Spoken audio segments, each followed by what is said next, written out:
সংসদ সদস্য সাইদ আল নোমান বলেছেন, শহীদ প্রেসিডেন্ট জিয়াউর রহমানের সততা, দূরদর্শিতা, সাহসিকতা ও দুর্নীতিমুক্ত বৈশিষ্ট্যের সঙ্গে দলের নেতাকর্মীদের সংযোগ তৈরি করতে হবে। রোববার বিকালে চট্টগ্রামের ইঞ্জিনিয়ার্স ইনস্টিটিউট হলে শহীদ রাষ্ট্রপতি জিয়াউর রহমানের শাহাদাত বার্ষিকী উপলক্ষে আলোচনায় তিনি এসব কথা বলেন। আলোচনা সভায় দলের বিভিন্ন পর্যায়ের নেতারা বক্তৃতা করেন।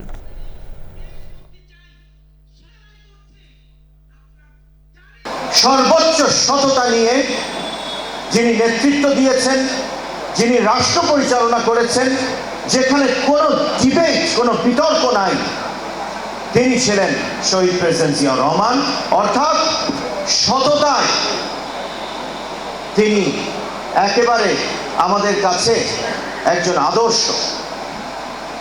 অতএব সেই জায়গায় আমাদের একটি মানসিক সংযোগ তৈরি করতে হবে।